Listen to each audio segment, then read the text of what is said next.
cómo tú puedes encontrar una manera de alinear el interés público con el interés personal de la persona. Y mientras que estábamos hablando en el segmento anterior sobre ejemplos, me recordé de uno en Houston. En Houston, los colegios públicos son independientes, son su propio gobierno. Así que en Houston tienen el Houston Independent School District, así es el nombre, y está regido por un tipo de parlamento distrital para el colegio. Así que cada cierto tiempo las personas votan por los que son miembros de esta junta y ellos rigen y hacen los reglamentos del sistema de colegio de Houston. Pues bueno, lo que habían... Bueno, y seguimos con más de las tardes relax en Radio Ancon. Cada miércoles, hasta ahora desde Houston, Texas, nos acompaña el arquitecto Miguel Roses, autor de Estructuras para Crear Justicia. Y, a ver, nos sentamos a conversar sobre aquello que rige las leyes de nuestro país, la estructura general que nos ayuda a tener un orden lógico y claro en la sociedad. Resulta y pasa que si no tenemos orden, si no tenemos normas, si no tenemos leyes, la sociedad estuviera en un completo caos. Ahora, existe caos con leyes y estructuras, por supuesto que existe. Por eso es que hablamos de este tema y buscamos encontrar alternativas para poder hacer que la ecuación dé como resultado el fin esperado. Y es que el desarrollo viene acompañado de un sinnúmero de elementos clave y principalmente en algo tan complejo como es el comportamiento humano y que pues da para estudiarlo desde distintas aristas. No se puede abordar únicamente desde el aspecto sociológico o político, hay que ver todo, pero aquí tratamos de ver por lo menos la carta magna, ¿no? A ver qué ha funcionado en otras partes, ver esto no solamente como un ente referencial, sino como una herramienta tecnológica. Y eso es lo que rescato en todo este tiempo que hemos estado conversando y visto desde la perspectiva del gran debate que se da en Estados Unidos, de cuyo mayor propulsor fue James Madison, quien más adelante se convirtió en presidente también de esta nación, y que de alguna u otra manera entendió que no se trata de esperar que llegue el mejor y el más honesto y capaz y buen intencionado de los políticos o políticas al puesto, sino que en definitivas, somos seres humanos y fallamos, nos equivocamos y tenemos deseos de superarnos y algunos cuando llegan al poder se vuelven locos. Bueno, ¿cómo nos aseguramos de que estas cosas no incidan directamente en el desarrollo del resto? Es lo que vemos cada miércoles. Ahora sí, sin más nada que agregar, formalmente introducimos a Miguel Erros. Buenas tardes, gracias por acompañarnos. Muy buenas tardes a todos. Qué placer estar una vez más con ustedes. Sabes, dijiste varias cosas interesantes. Una de James Madison es que él fue presidente de los Estados Unidos, pero a los americanos, si tú le preguntas, lo recuerdan como el padre de la Constitución de los Estados Unidos. Pero aún más interesante, él tuvo una propuesta de constitución y fue rechazada completamente, de Virginia Plan, pero aún así se le conoce como el padre de la constitución porque fueron sus ideas las que hicieron un cambio radical en la forma que iban a solucionar el problema de la corrupción y el mal gobierno. Ujú. La manera que lo habían estado haciendo hasta ese punto era, bueno, tratar de hacer reglas que personas buenas sigan, incluso en contra de su interés propio, pero por el bien común. Eso era lo que eran las constituciones hasta ese punto. Y James Madison dijo, esto no va a funcionar así. Él tuvo su propuesta. La propuesta no prosperó, pero la idea que él estaba presentando de cómo solucionarlo fue lo que prosperó y se le conoce a él por ello como padre de la Constitución. La otra cosa muy interesante que dijiste es que la corrupción está estructurada y tú no puedes estructurar ambos, la corrupción o la paz, la justicia. La corrupción en Panamá, el clientelismo es literalmente la definición es corrupción estructurada. Entonces tenemos que entender cuáles son los elementos que hace que se estructure, que sea muy difícil escapar de ella. Tú trata de conseguir un permiso para algo importante sin que te pongan una traba. Entonces los competidores que están allegados quizás no tienen esa traba y tienen una ventaja. Todo este tipo de cosas entonces promueve que las personas tengan que hacer lo necesario para poder protegerse, incluido hacerse miembro de estas redes clientelistas que son, al final del día, nuestros partidos. En los Estados Unidos llamaban esto, em, estos tipos de partido eran ¿cómo es que era? Ah, se me fue el santo al cielo. Pero bueno, tenían su propio nombre para ello y todo lo demás. Así que no es algo que solamente ha existido en Panamá o en la América Latina. Lo han tenido en todos los lugares. Ya me vendrá en un momento el nombre ese. Pero lo importante es que con este conocimiento tenemos ambos retos y oportunidades. Em, por casualidad alguien me mandó un mismo escrito que yo había hecho para el libro cuando le estaba presentando y no me acordaba de él, sobre los retos que tenemos en Panamá y sobre las oportunidades que tenemos en Panamá, sobre este tema. Y es importante de vez en cuando parar y recordarse de eso, porque cuando uno entiende los retos que tenemos, sabes qué es lo que tienes que tratar de corregir. Y estoy hablando más sobre la mentalidad de cómo vemos el problema y las oportunidades que tenemos para poder responder a estos retos. Bueno, y efectivamente hay una gran oportunidad cuando existen retos y es porque de alguna manera, y como arquitecto creo que entiendes mucho de estos conceptos de forma más tangible, ¿no? Porque lo ves en el día a día, en tu profesión, y es que hay que sacar esa idea que uno tiene en la mente y llevarla al campo físico es todo un arte y una disciplina. Ahora, si lo traspolamos, ¿no? A la parte de la estructura constitucional, el campo físico yo lo asemejaría más bien a la forma en la que interactuamos nosotros como seres humanos. Y tú mencionabas un poco de la estructura y de los retos y oportunidades. Yo veo que en este momento quizás no hemos llegado a un gran punto de inflexión, pero sí a una situación que propicia que existan cambios, por un lado, con una democracia más madura, de más de 30 años, por otro lado, ya con previas experiencias que hemos tenido desde la invasión hasta este momento, han pasado un sinnúmero de presidentes y una presidenta y alternancia entre partidos. O sea, el ejercicio democrático se ha ejercido, pese a que hubo una reforma constitucional en el gobierno del presidente Martín Torrijos.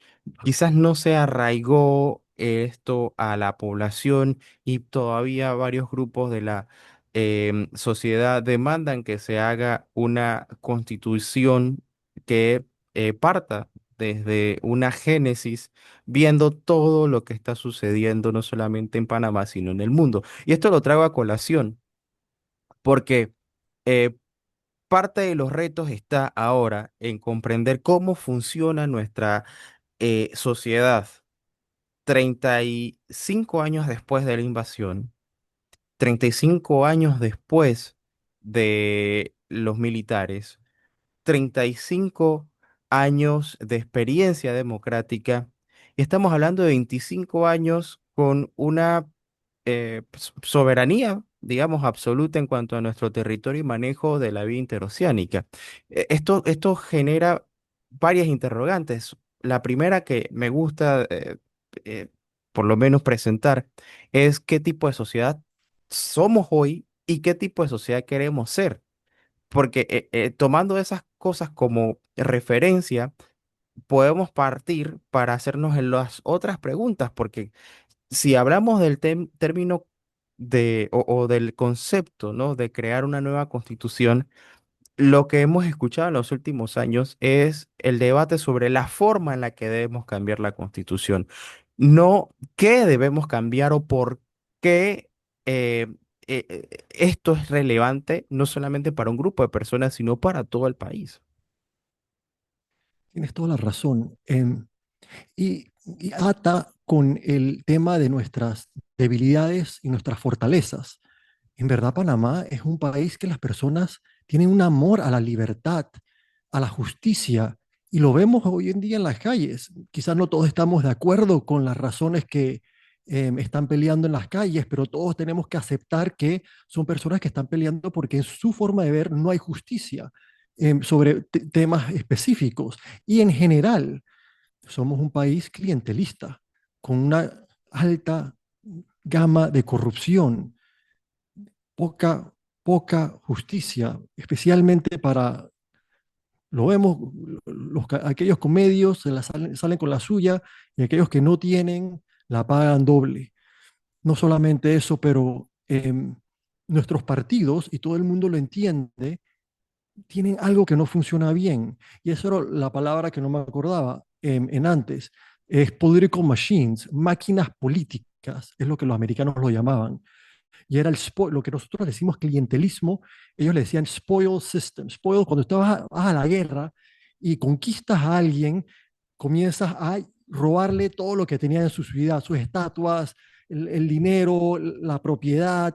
Eso es el spoil. Así que el sistema de esto, lo que tú le quitas a los demás, que es el clientelismo al final del día, em, es nuestra sociedad hoy. Y es muy fácil saltar de ahí a creer que es un rasgo cultural, porque bueno, es lo que estamos viviendo, así que aparentara que es algo que ya es parte de nosotros.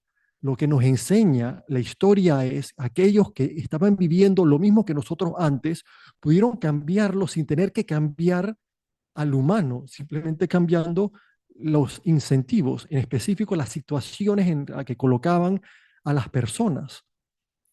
Entonces tenemos una oportunidad porque, bueno, entre otras cosas, tenemos una sociedad civil activa, una ciudadanía consciente de la mala gestión y de la corrupción, que está pidiendo combatir la corrupción. Lo vemos no solamente durante las épocas de elección, viene el nuevo mandatario, oye, todo el mundo súper feliz, con ojos patrióticos viendo la oportunidad, y una y tras otra vez, no lo acabas de decir, 35 años que terminamos en la misma. ¿Por qué? Porque estamos en la misma situación. Y bueno, otra de las grandes oportunidades a esto es que ya existen probadas soluciones estructurales probadas, comprobadas. No hay que inventarlas, pero tenemos retos y retos bien profundos. Entre ellos es una sociedad civil que está centrada en fortalecer los valores morales. Eso es lo que se centran. Y las capacidades técnicas, que no está nada mal, pero ignoran completamente los aspectos situacionales. Es muy fácil pedirle a la persona que, oye, no pagues la coima, pero cuando lo ves la situación en la que está, que es perder su negocio o la oportunidad de algo muy importante para su vida, de repente no tiene sentido. Así que ignoramos la situación. Es un problema grande que tenemos en Panamá, especialmente en la sociedad civil, cómo se enfoca hacia la corrupción. Otra es la noción de que la buena gestión demanda poner los intereses comunes sobre los intereses personales. Y bueno, esto viene de cómo definimos ciertas cosas. Por ejemplo, la corrupción la definimos como el uso de la autoridad para beneficio propio. Y es muy fácil, pero es muy difícil para una persona pensar en otra cosa. Que, oye, ¿qué es la corrupción? Bueno, cuando un político usa su poder para enriquecerse, el uso de la autoridad para beneficio propio. Pero no es la correcta, no es la definición correcta. Y cuando tienes una definición incorrecta, te lleva a soluciones que no solucionan nada. Si el problema es que usan la autoridad para beneficio propio, bueno, entonces la única solución es conseguir a alguien que no lo haga. Pero esa no es la definición real de corrupción. La definición real de corrupción es eh, una persona que usa la función pública motivado por intereses privados en oposición de interés general. De nuevo, una persona que está motivada por intereses privados en oposición al interés común. Pero esto cambia completamente tú cómo puedes solucionarla. Sí, una de las soluciones es, bueno, una persona que ignore su interés propio, pero otra solución es alinear el interés privado con el interés común. ¿Y eso cómo se hace? A través de la estructura, a través de cómo tú estructuras la situación en la que la persona está. Y has abierto una caja mucha más amplia de cómo se soluciona el problema. Pero sí, y no solamente cómo definimos corrupción, pero un sinnúmero de palabras. Independencia, clientelismo, coerción, amor propio, son un pocotón de diferentes términos que si están mal definidos, entonces te llevan a malas soluciones. Y en esto realmente yo no sé por qué la sociedad civil está arraigada a estas definiciones obviamente equivocadas, sea por negligencia o por malicia deliberada, no hay diferencia en el fin, que es no encontramos forma de salir de este problema que tanto queremos salir de. Y bueno, entonces está en nuestras manos ya cambiar el tema. Vamos a no hablar de la corrupción como una persona que simplemente está usando la autoridad en beneficio propio, pero como algo un poquito más amplio, como alguien que tiene un interés personal que es contrario al interés público. Y bueno, y entonces ahí ya, nada más con esa definición, ya ves que hay soluciones más amplias. Bueno, Pues sí. por supuesto que sí, Miguel. Y hay un aspecto que me llama mucho la atención cuando mencionabas lo de el pagar las coimas, ¿no? Yo pensaba un poco en cuando uno va a la carnicería en el súper, no sé si en Estados Unidos también se estila o ya hay otro sistema, pero por lo menos el que conocemos en Panamá, es que vas y tomas tu numerito. O sea, ¿por qué no haces fila? ¿Por qué lo haces por numerito? Uno, porque ya sabes y tienes certeza de cuándo te toca y sabes que si tienes que esperar, qué sé yo, 10 minutos más o menos, pues, lo que tú vas calculando que te puede tomar, vas y te das la vuelta y regresas. Entonces no tienes necesidad de estar colándote porque no existe la fila para colarse. O sea, a lo que voy es que cambias la estrategia en lugar de estar diciéndole a la gente, quédense allí y hagan su fila. O sea, yo creo que es una cuestión de pensar fuera de la caja. Y hablamos mucho de este concepto, sobre todo en el ámbito privado, pero ¿por qué no estructurar el gobierno o los gobiernos o la forma de gobierno de manera de que podamos sacar el máximo, la máxima rentabilidad que has mencionado antes y garantizar la eficiencia de la administración pública? Pero más allá de todo, garantizar de que exista la libertad de que cada individuo pueda desarrollarse. O sea, y me gusta mucho de repente el ejemplo de la carnicería porque yo soy libre de irme, dar mi vuelta por el súper, comprar algo que tengo que comprar y después regresar. O sea, acá parece que la única alternativa es quedarse ahí esperando. Y bueno, y tú lo sabes bien, porque tú sabes el tema, por lo menos con los planos y los permisos, o sea, lo tedioso que es. Y podemos decir que sí, que aquí son corruptos porque se pagan coimas, pero caramba, entonces, ¿qué hacemos cuando tú has metido mucha plata? Y no estoy diciendo ni justificando la corrupción y las coimas en absoluto, pero estoy hablando de que cualquiera puede caer en en eso porque, a ver, si me dicen, mi amigo lo hizo y no le pasó nada y así es como se hace en Panamá, porque eso es lo que escuchamos, Miguel. Así es como se hace en Panamá. Y es triste Ujú. porque no deberíamos decir eso, más bien deberíamos cambiar la forma y la estructura para que no se diga que aquí la única manera de poder tener algo es con rosca o pagando coimas. O sea, yo no estoy de acuerdo con eso y tampoco tiene sentido decir que este o el otro es corrupto. No, más bien cambiemos todo para que existan las libertades y igualdades de condiciones indistintamente de si yo soy el hermano o el primo del director que me tiene que dar el permiso. Es interesante, aquí en Houston o en Texas, yo me dedico a diseñar hospitales. Así que no solamente tengo que sacar el permiso de la ciudad, que es un permiso de construcción general. Normalmente cuando vas a hacer otro tipo de edificio, sea una oficina, una iglesia, únicamente necesitas ese. También necesito el permiso estatal sobre el diseño del hospital. El sistema estatal no es tan eficaz en Texas especialmente. Tiene mucha más fuerza el local y tienen mucho más dinero. Así que tú metes tus planos, en 3 semanas normalmente ya te han respondido. Para proyectos mucho más grandes, quizás hasta 6 semanas, pero el estatal es hasta 2 años. Así que han hecho este sistema en que el arquitecto se puede auto chequear el plano y darse auto el permiso a sí mismo. Entonces la realidad es que si yo como arquitecto no tomo ese riesgo de yo mismo chequear el plano y darme el permiso a mí mismo, no va a haber una persona en Texas que me va a dar trabajo. O sea, yo estoy, porque va a haber otro arquitecto que sí está dispuesto a hacer eso. Así que la realidad es que estoy obligado a usar ese sistema. Pero al final, cuando ya terminaron de construir el edificio, el Estado viene a la obra y entonces pasa lista de todo lo que debe tener. Y si no hay algo, no te dan el permiso final de ocupación, eh, que es bien interesante. La realidad es que yo no tengo opción. Bueno, en papel sí, yo podría decir, no, yo vamos a hacer que el Estado chequee los planos, que todo está bien, y así no me tienen que, no me puedo meter en problemas, pero no es la realidad. Pero espérate, Eh, pero me gusta la idea porque, mira, y eso es lo que estamos hablando acá. O sea, no es que tenemos que hacer un copy and paste, pero sí agarrar el concepto, ¿no? De que podemos utilizar formas que puedan funcionar. A ver, en tu caso, en el ejemplo, yo lo veo de esta manera, Miguel. Si tú como arquitecto te aseguraste de que las cosas van bien y tú, como dices, te diste el permiso.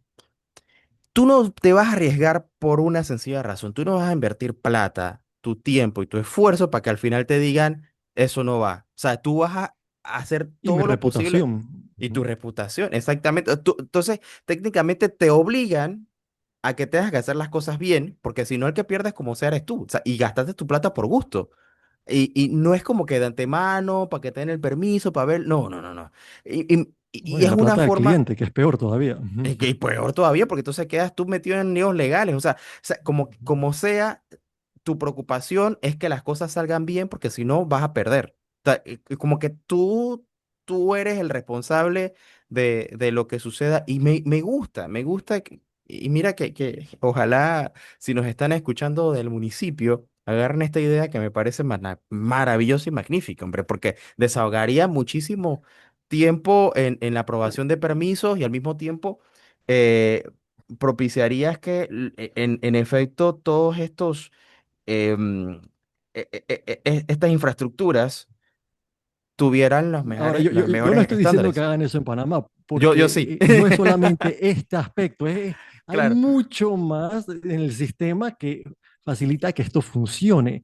Aquí es imposible coimear a alguien. Tú coimeas a alguien y hay seguridad que vas a terminar preso por bastantes años. Por ejemplo, no solamente es una estructura mucho más compleja, no es que solamente puedes, y ese es el error que entonces la gente dice, no, en uno no puede copiar una ley y creen que y aplica para todas las leyes. Esta ley, si tú la aplicas en Panamá, sería desastre completo, estoy seguro de ello. Así que yo no estoy diciendo que hagan esto, pero es solamente un ejemplo de cómo yo me veo forzado por el bien, por el sistema en general, a no solamente bueno, a tomar el riesgo, pero hacerlo bien. Vamos el carnicero. Me encantó tu ejemplo. Pero es interesante que el carnicero tiene un incentivo también en adoptar este sistema de que tú agarres tu número, porque le das facilidad al cliente a que ande dando vueltas comprando otras cosas por mientras, no guardando su línea. Así que le ahorras tiempo a él, es más organizado y a la misma vez posiblemente el dueño del local hace más dinero, pero quizás en un local donde únicamente venden carne, no tendrían el incentivo de comprar la máquina esa porque al final del día van a estar haciendo línea quieran o no, no es que van a estar dando vueltas por ahí. Así que son diferentes incentivos que te llevan a hacer una u otra cosa, dependiendo de la meta que tú tengas. Y muchas veces tú puedes tener una meta completamente divorciada de el fin. Bueno, entonces en Panamá se hace más fácil, hay orden, no hay gente peleando. Hey, porfa, recuérdate que yo estoy en después de la señora. Después se olvidó, se fue la persona y bueno, perdí mi puesto y malentendimientos. pero quizás no era eso lo que tenía en mente el dueño cuando puso la maquinita, quizás lo que tenía en mente era hacer más dinero. Es bien interesante cómo funciona, que al final es mucho más profundo la línea de intereses de lo que aparenta a primer, o posiblemente es mucho más profunda de lo que aparenta al principio. Pero es una manera de comenzar a ver el mundo, no solamente del bien y el mal, pero de intereses, de soluciones basado en interés propio. Y bueno, si está bien diseñado, puede solucionar múltiples cosas a la misma vez. Las personas felices porque no tienen que pelearse, el otro hace más dinero, y eso es lo que una buena constitución hace. No está basado en simplemente una lista de personas ciegamente incorruptibles y que piensan en el prójimo siempre y no en sí mismo. Bueno, eso es un tipo de corrupción, de constitución, pero esas terminan en corrupción. Y otras que, bueno, vamos a ver cómo solucionamos este problema de incentivos contrapuestos. Retos, oportunidades y las metas es lo que estamos viendo esta semana en Estructuras para Crear Justicia. Miguel, nos vamos a nuestro primer cambio, así que te pido que te quedes para la segunda media hora y ver las oportunidades que podemos tener en nuestro país. Me gustó mucho el ejemplo que mencionabas para la aprobación de los planos. Sí, no te miento que a mí me gustaría algo como eso. No sé, como tú lo Sí, mencionas, pero es habría que más adoptar complejo. bastantes cosas Claro. y agregarle no Exactamente. solamente la ley esa. Por supuesto, estoy totalmente de acuerdo con ello, pero hablamos acá de, a ver, no copiar y pegar, como decía hace un momento, sino de ver más allá y repensar la fórmula, cosa de que procuremos que obtengamos resultados, resultados que sean beneficiosos para todas las partes, no solamente para unos y para otros. Aquí no se trata de que el Estado gane y el usuario pierda, aquí se trata de que el usuario se sienta satisfecho, obviamente entendiendo y respetando las normas, porque el que se siente conforme con las normas y sabe que si me la aplican a mí, se la aplican al resto y que no hay favoritismo ni tampoco conflictos de intereses, entonces es más fácil, porque si no, aquí vamos a seguir escuchando el tema de amiguismo, de la rosca, de la corrupción y demás, las coimas.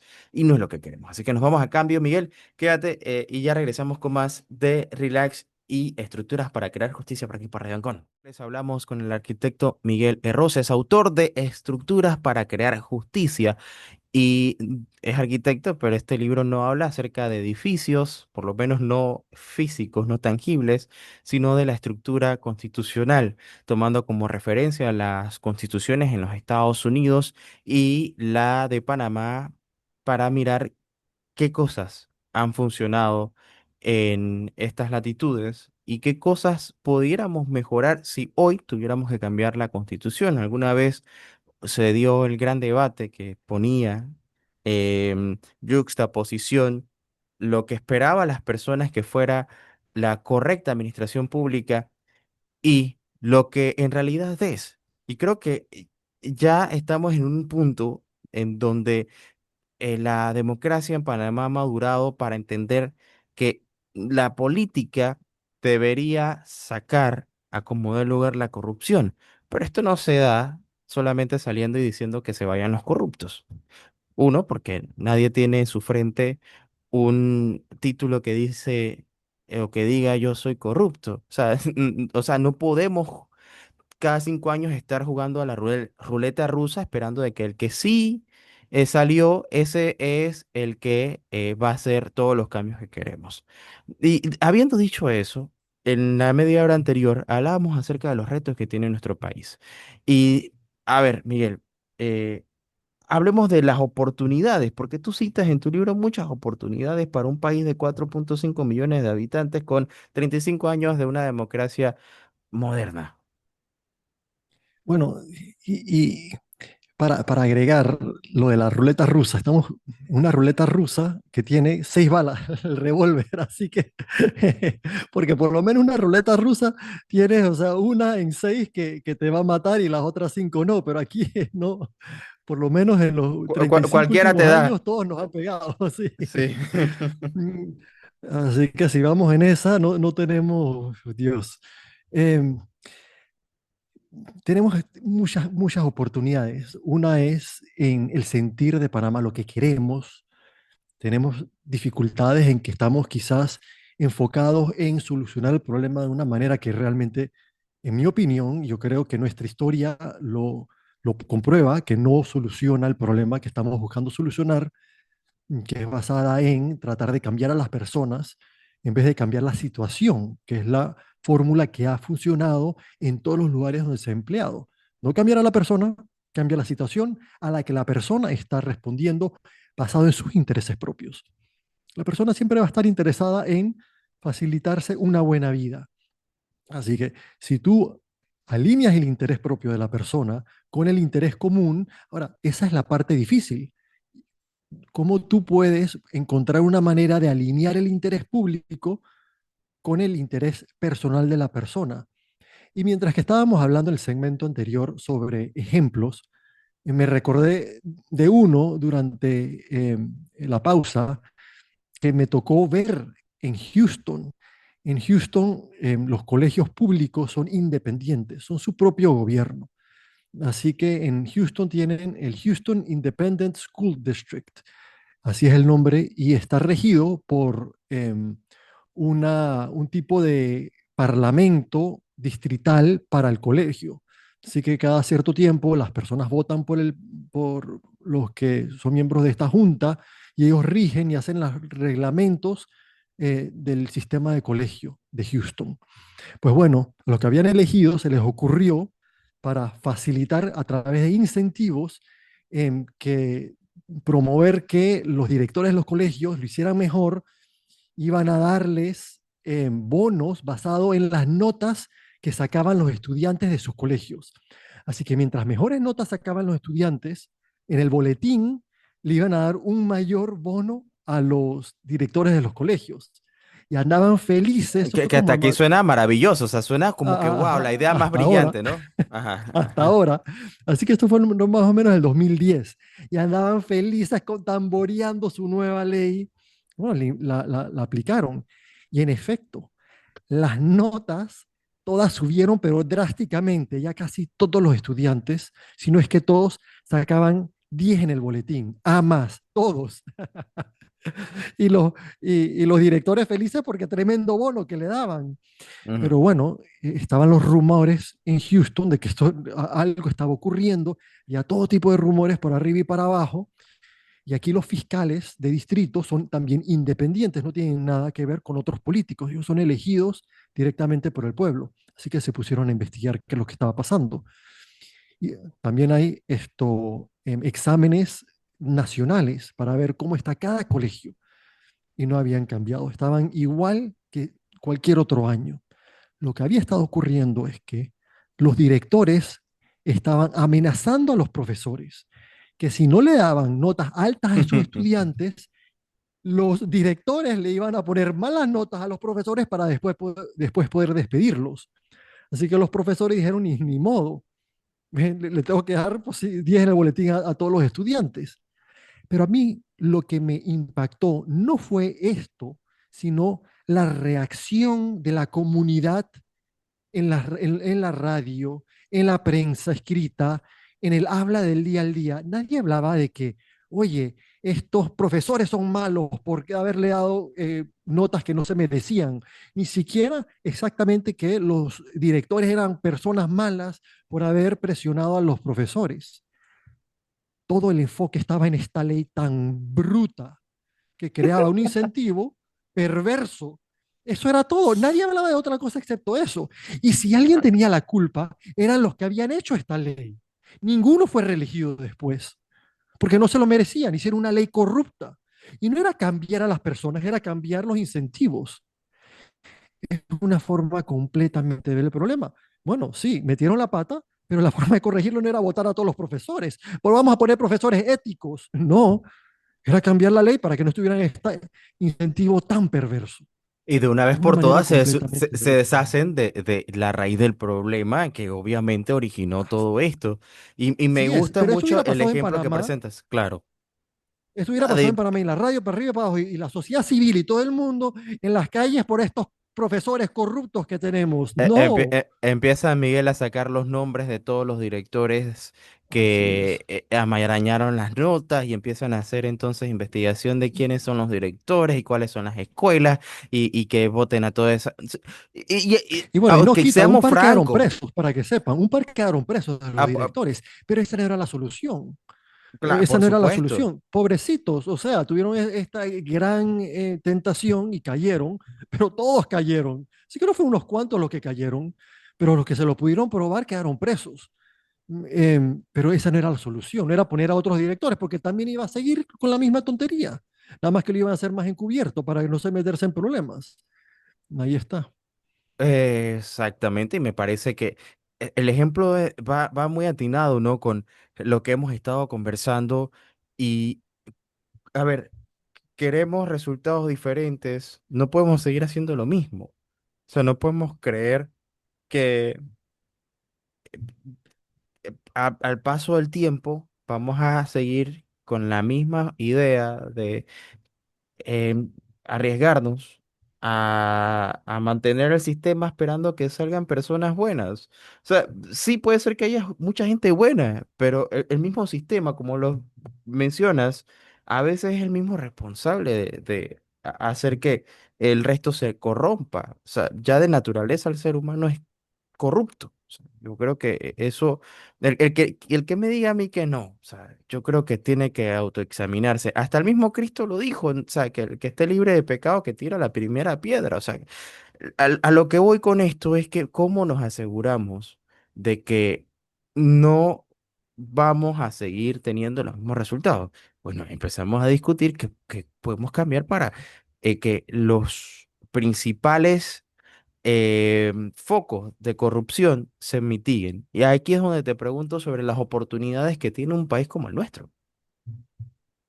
Sí, bueno, la semana pasada estábamos hablando de los 5 temas principales que me parecen a mí, pues son los principales que no podemos no abordar en la próxima constituyente, cuando sea que ocurra. Ojalá sea en 4 años y especialmente si es que estamos preparados para ello.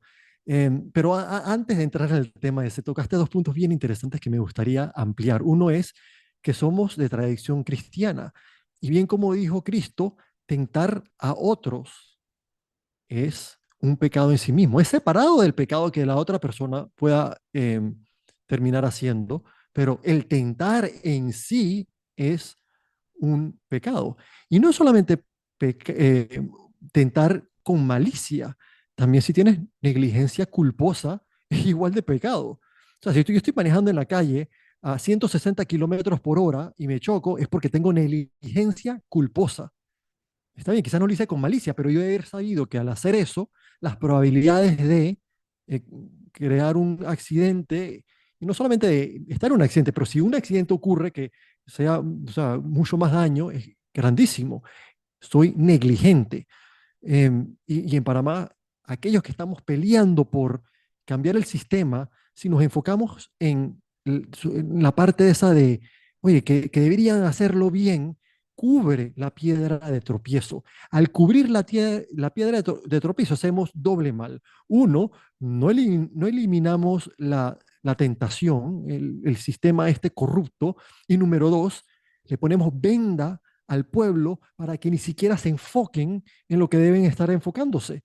Y nada más, bueno, si es la moral y eso, nada más nos enfocamos en eso y no cambiamos nada, ni siquiera tenemos la habilidad de ver cuál es el problema real.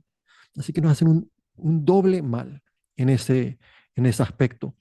El otro es de la idea de el interés propio, pero quitando de esa parte es el amor propio.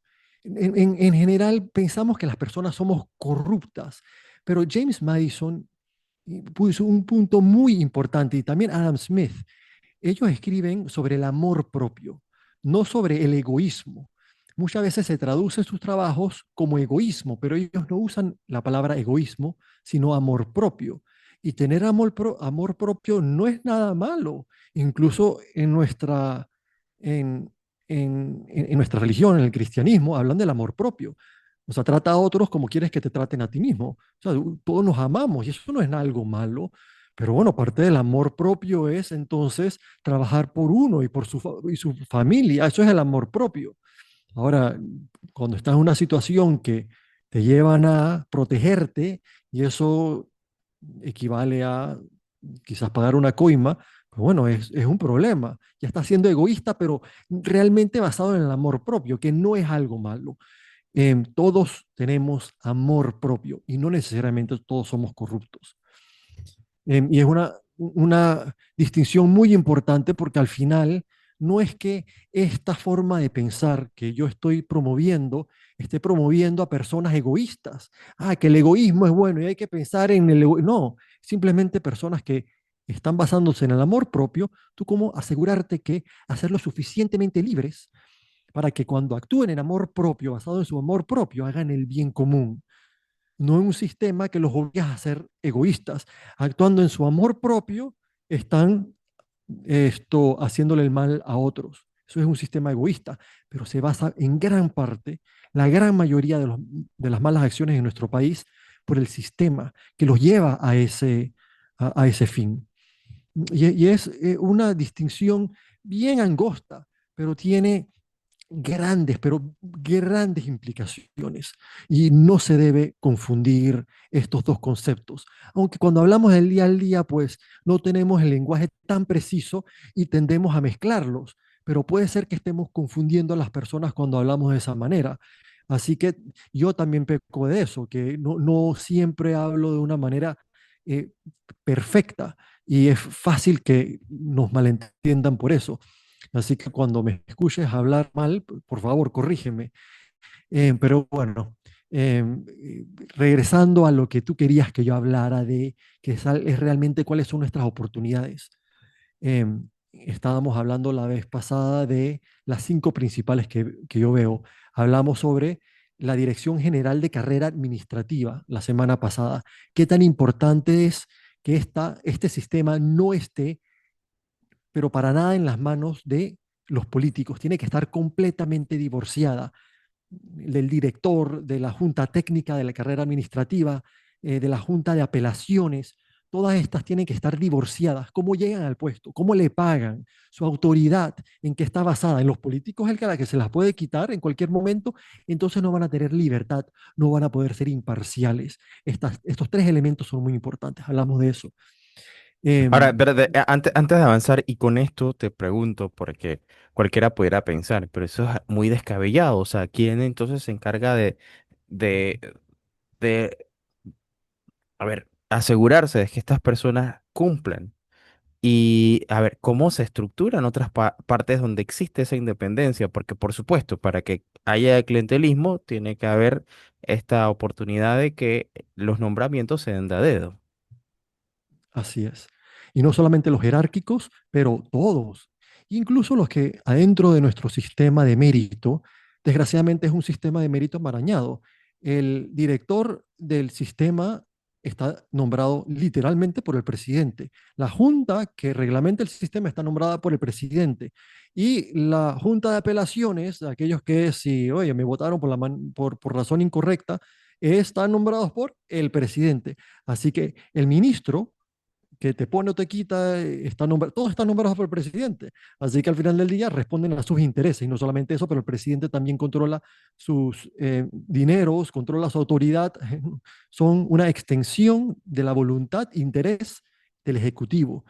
Y el Ejecutivo, su interés no solamente es hacer el bien común, es el llegar al poder, mantener el poder, beneficiar a aquellos que le facilitaron llegar al poder y se forma un sistema clientelista, que al final lo que es corrupción estructurada.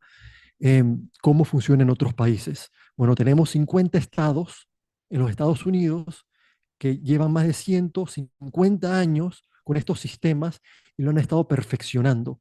Y en general, todos tienen un sistema muy parecido, que es cada una de estas personas, ninguna de ellas es nombrada por ningún político. Y si lo son nombradas es a través de listas que entidades civiles completamente ajenas al gobierno le dan tres nombres y entonces el presidente o quien sea tiene que nombrar a uno de los tres, sea una sociedad civil como las universidades sin fines de lucro o organizaciones como las cámaras de comercio, van mezclando para que hayan diferentes grupos que cada uno nombra o tiene una tarea importante en el nombramiento de las personas en la junta. Por ejemplo, casi todas estas juntas son los que no reglamentan el sistema como un parlamento y nombran al director de la junta.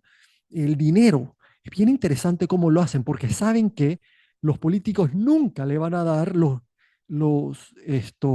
dineros necesarios para poder administrar ese sistema de manera adecuada. Simplemente está en contra de su interés. Ellos prefieren que haya clientelismo. Así que lo que ocurre, si se le da la autoridad o al legislativo, es que simplemente nunca le van a dar el dinero necesario. Y al final entonces el sistema no funciona y tienen que poner a todo el mundo de a dedo. Eso es lo que ocurría. Así que han divorciado esa parte también. El director o a veces la junta, ellos simplemente hacen un préstamo forzado a las instituciones ejecutivas para que le paguen sus sueldos. Así que es un préstamo eh, forzado. ¿Y el quién paga ese préstamo? Las diferentes ministerios, instituciones que usan el servicio del sistema de servidores públicos. Así que ya divorcian. ¿No? Los políticos no pueden decir que no, en pocas palabras. Así que ya tienen suficientes dineros para poder correr. Y podríamos hablar por horas de este sistema. Es bien interesante porque, oye, tú tienes que tener la habilidad de votar a las personas si lo están haciendo mal. No solamente eso, pero si por las tecnologías o las necesidades cambian, ya tienen una planilla mucho más grande de la que necesitaban. Bueno, ¿tú cómo te deshaces de ellos? Pero si tú dejas que se deshagan de ellos, entonces lo que hago, yo invento que me tengo que deshacer de esta oficina para después poner a otros, castigarlos.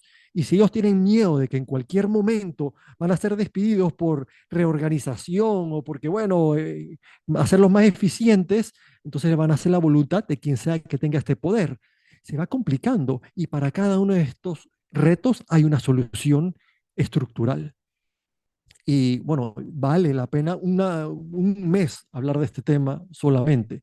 Pero bueno, hay otros temas bien importantes, como el otro es el ejecutivo em, plural, que en Panamá tenemos hiperpresidencialismo, que es lo opuesto. Em, el presidente es el que Que es cuando nombra a todos a él, hay mucho poder en el Ejecutivo, exactamente, que es una figura mucho más acercándose, digamos, omnipresente, y sí, controla todo. más dictatorial que otra cosa. Por supuesto, no Es como estamos un hablando de rey. Ujú. exacto, más como un rey. Me gusta más eso que mencionas, más como un rey, porque dictadura no creo que haya, pero lo que sí creo es que el sistema pues le da muchísimos privilegios al ejecutivo y esto dificulta muchísimo aspectos que deberían descentralizarse para asegurar que el progreso llegue, por lo menos de manera más equitativa, a las regiones, sobre todo alejadas del país. O sea, no puede ser, y ahora que mencionabas el ejemplo de las escuelas en Texas, o sea, no puede ser que las escuelas en difícil acceso dependan de autorizaciones de la ciudad. O sea, yo no entiendo para qué entonces la figura de los directores regionales si hay papeles que no pueden eh, ser aprobados si no, si no lo firma un ministro. O sea, yo digo, entonces, ¿cómo hacen esas personas que están en áreas de difícil acceso y cómo hace acá el sistema para desahogar tanta labor administrativa? O sea, no sé si será muy complejo o qué, pero No, ese es el punto número cuatro. Y una de las razones principales que los americanos tienen un éxito tan grande en sus gobiernos y en su economía. Las decisiones se toman muy cerca de donde viven las personas.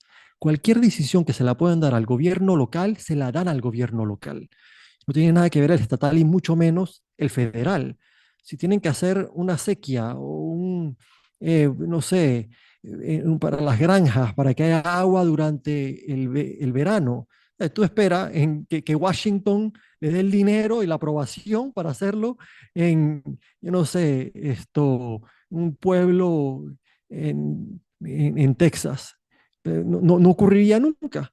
Pero si ellos se pueden tomar su propia decisión, pueden poner sus propios impuestos, bueno, entonces se hacen las decisiones necesarias para que puedan salir para adelante en sus negocios y también en su vida. Crean museos también locales y hacen distritos de museos que tienen poder impositivo y bueno, ponen impuestos sobre los bienes y así van y por eso funciona tan mucho mejor en general. Ese es el cuarto punto que yo decía. El tercero, o el segundo es el hiperpresencialismo y la manera de eliminarlo es el ejecutivo plural. El ejecutivo unitario es lo que tiene en el federal de los Estados Unidos. Cuando ves que Trump tiene tanto poder de poner y quitar a los que están laborando abajo de él, eso no es así en los estados. Lo dividen para eliminar esa corrupción. Están el número tres es falta de independencia judicial. En Panamá, el dinero del sistema judicial, los nombramientos, al final todo tiene eh, líneas directas a algún político. Incluso si tú quieres eh, llevar a juicio a uno de los jueces del, ¿cómo es que se dice? De la Corte Suprema, es el legislativo el que los lleva a juicio. Entonces, no, todas las líneas de mando llevan a los políticos, así que no son independientes. De mando, de dinero, de autoridad, hay que corregir eso. El número cuatro es los gobiernos locales, que tú estabas diciendo, darle mucha más autoridad y independencia para que puedan tomar decisiones divorciadas de los intereses de los políticos nacionales. Si ellos pudieran poner sus propios impuestos, esto realmente les diera mucha más facilidad. Y entonces no solamente poner sus impuestos, pero después el dinero ya va directo a ellos, no es que tiene que pasar por el gobierno nacional. Y hablando del dinero, el quinto es los gastos y la deuda insostenible que tenemos en Panamá. Un gran reto. ¿Y cómo se soluciona eso? De nuevo, estructuralmente han hecho sistemas que divorcian gran parte de la autoridad del legislativo y especialmente del ejecutivo en cómo funciona el sistema. Las estimaciones. Número uno, no pueden gastar más dinero de lo que le entra anualmente, punto. Sí pueden sacar préstamos, pero entonces eh, tienen que hacer fondos de amortización, así que tienen que ir poniendo, así como si fuera un préstamo para una casa o un carro, tú tienes que ir pagando la letra cada mes. Bueno, en general los bonos gubernamentales se pagan al final de los 30 años o lo que sea. Entonces no están ahorrando durante 30 años, pero bueno, están forzados a ahorrar. Tienen un fondo de amortización, así que cada año o cada mes tienen que ir poniendo ya por constitución y cómo está organizado. Pero tú cómo haces que esto funcione, que se rijan por lo que entran, no pueden gastar más, que estén eh, ahorrando y poniendo fondos en los fondos de amortización para en 30 años, cuando quién sabe qué político que lo tenga que pagar, tenga dinero para pagarlo. Un político hoy no tiene interés alguno en ahorrar dinero y no gastárselo en fiestas o en hacer elefantes blancos para sus electores. O sea, ¿por qué voy a ahorrar ahora si me puedo gastar el dinero? Para favorecer un político en 30 años, olvídalo. Ese interés simplemente no existe y hay que estructurarlo para obligarlos y crear organismos que contrapesen el interés de gastarse el dinero, y no Y, solamente el dinero que les entra claro. ahora, pero el dinero futuro de las generaciones futuras, gastarla hoy. Y garantiza la sostenibilidad a largo plazo y hace que las mismas estructuras se haga más robusta con el pasar del tiempo. Creo que si lo miramos, como lo has dicho en alguna ocasión, Miguel, como esta tecnología, una herramienta tecnológica, creo que pudiera ser más útil que solamente en conceptos filosóficos que tratan de estudiar el comportamiento, no, bueno, más allá del comportamiento, sino la manera de pensar o la ideal, cómo sería la forma bonita en donde todo funcionara, pero no podemos dejar a un lado cuál es el comportamiento natural de las sociedades, o sea, como tú lo has mencionado, y creo que es un tema que siempre nos da para sacar y sacar y sacar y vamos sacando, y lo bueno es que tenemos un tiempo cada miércoles para hablar de este tema, se nos fue. tiempo por hoy, Miguel, pero gracias por acompañarnos como cada semana. Esto, por supuesto, también está en YouTube para aquellos que quieran verlo y comentar y compartir. Así que te dejo para unas palabras de cierre.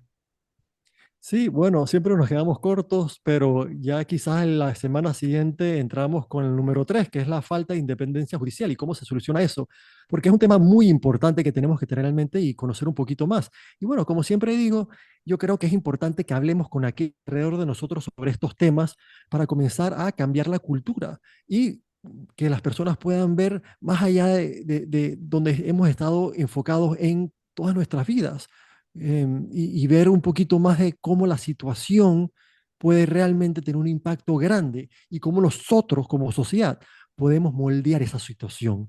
No es que estamos al viento donde nos lleve, no, tenemos Ujú. al final del día control sobre la situación.